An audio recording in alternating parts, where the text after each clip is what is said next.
Hello, folks. This is your boom, boom, boom, boom, drone 'em good, peachy ticker update for the 7th. All right.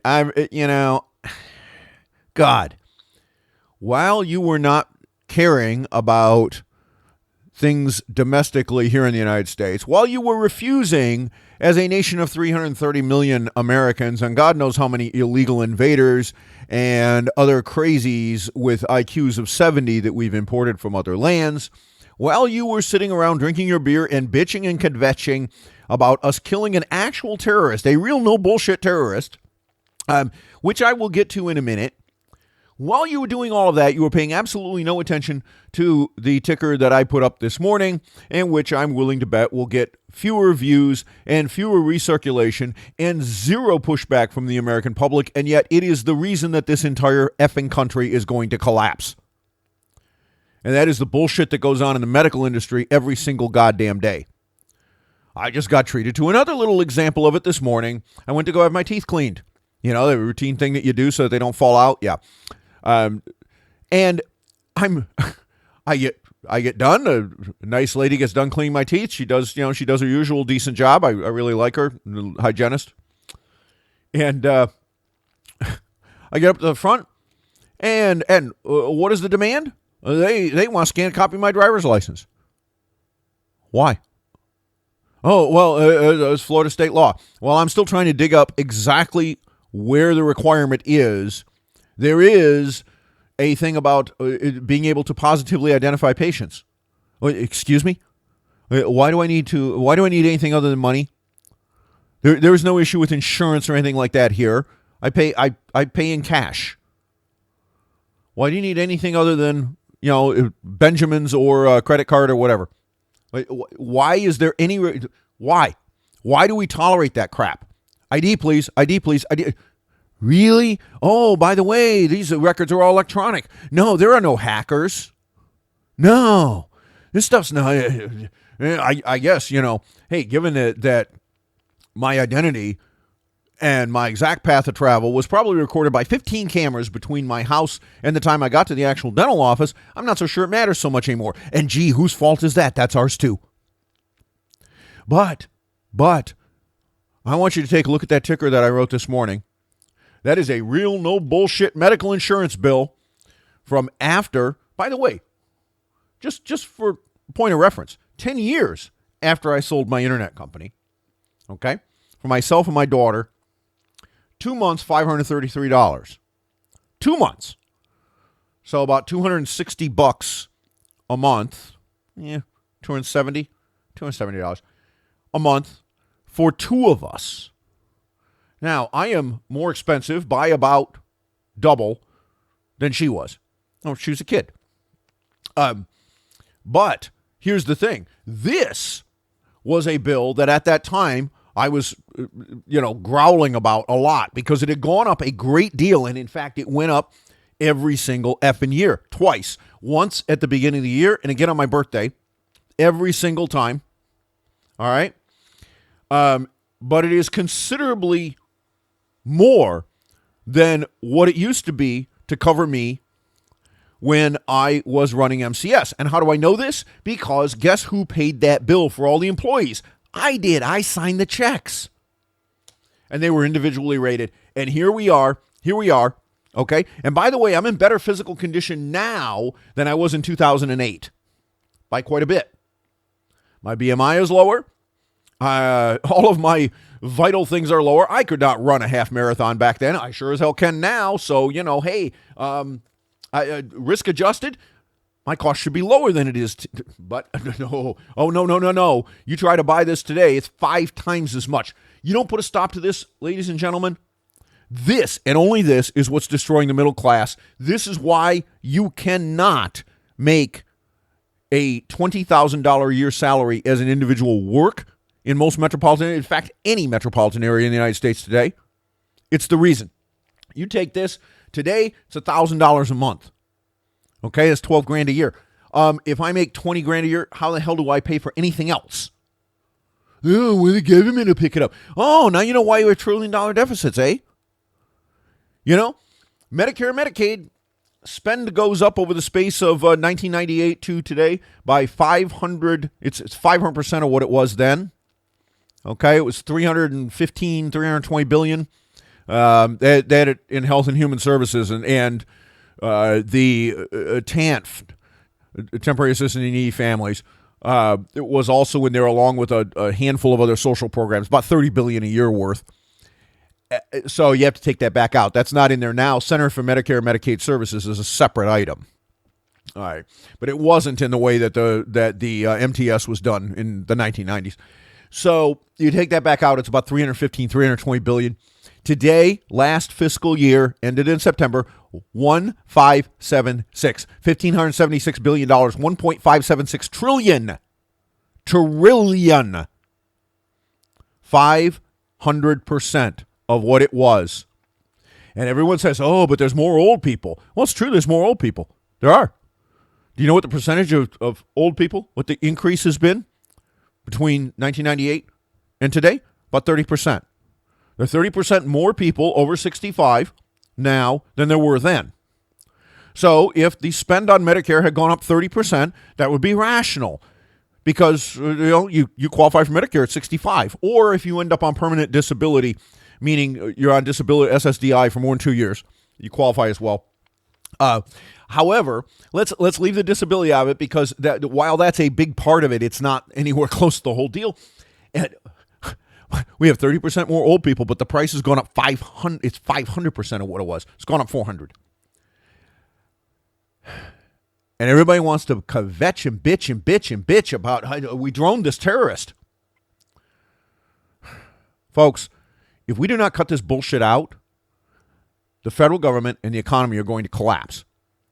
At the expansion rate that we are seeing, sometime within the next 4 years, I've said, it's going to exceed the ability of the government to finance it, the Federal Reserve to play games with it, and it's going to blow up in everyone's face. Now, if you take this on, you think about how big this is 20% of the economy today. You take this on and you deflate it, you destroy it, you start locking people up, or, God forbid, people get tired of this bullshit and tell the 536 assholes, yes, that's all the Congress people plus the president, you cut this shit out right now or we're coming for you and we're going to build gallows on the National Mall. Now, should we do the latter? No, that would be very illegal. That would be called a revolution, and anybody who got caught, if you were unsuccessful or successful, there'd be a lot of people go to jail or just get shot because, that's the way it works, right? However, what is wrong with the peaceful demand and enforcement that this happens? Why is it that you don't have, with 330 million Americans, why is it that every one of these 536 assholes, we all know who they are, they're public. Why don't we find all their houses and picket them?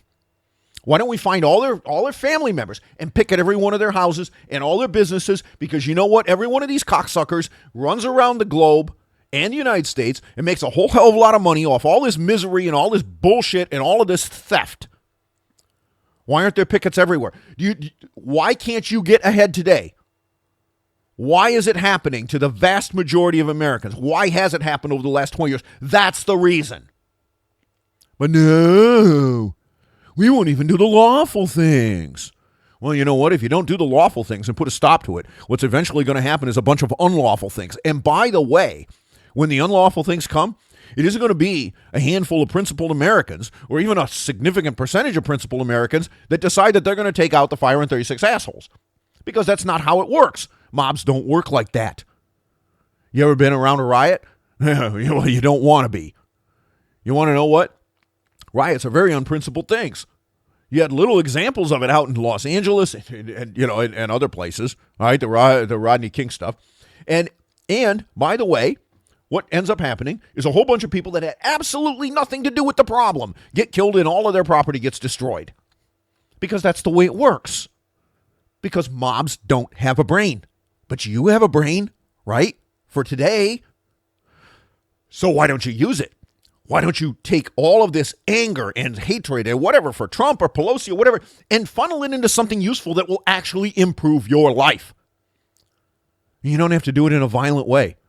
You just have to do it in a way that makes very clear that you're not going to put up with it anymore and that there is an or else and that you really do mean it.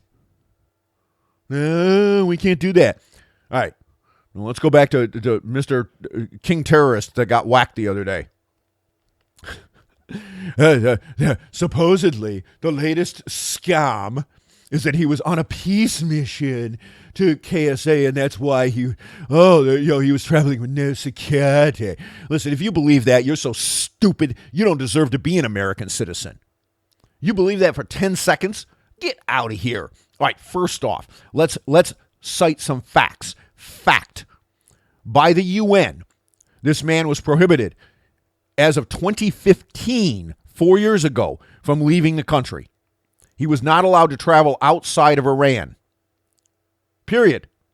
Security or no security. He put the middle finger up to the UN. I thought all you people on the left and all you anti-warmongers, you loved the United Nations because they say, no, you can't go bomb people. Wait a minute.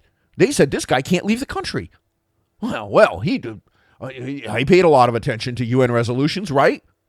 Yeah. What's that about? Okay, secondly, going to KSA, to Saudi Arabia, to talk peace. Really? The same jackass who was almost certainly responsible for blowing up Saudi's oil facilities, what was it, a month or two ago?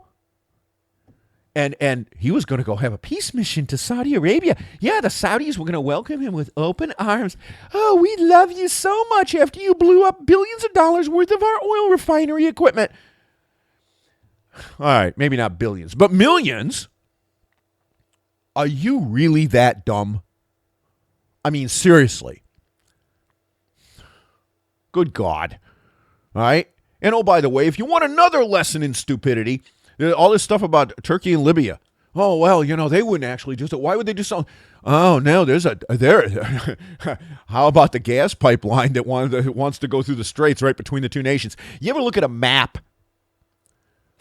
Good God, people. What sort of craziness have we subscribed to in this country? This guy was going to have a peace conference. Right, after he just tried to sack our embassy/military compound in Baghdad and failed.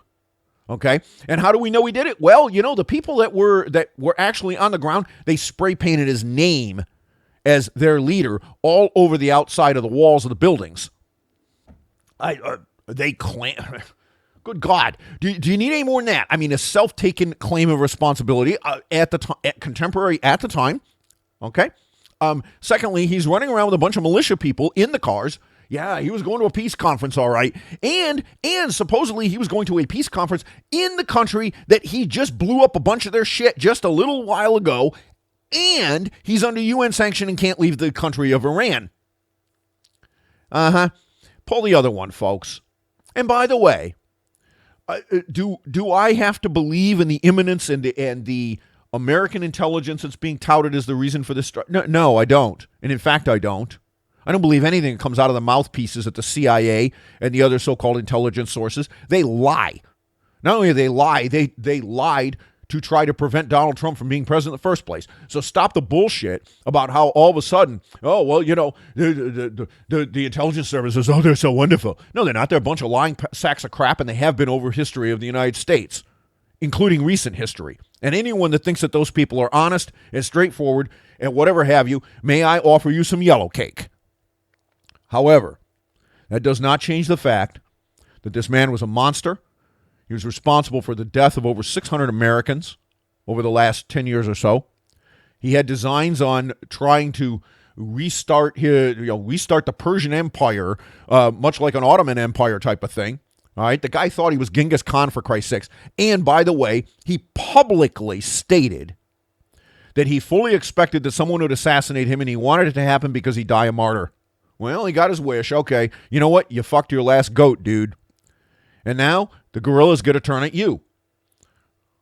But with that said, I don't need to believe in the intelligence services in order to say, yep, there was absolutely nothing wrong with us whacking that guy.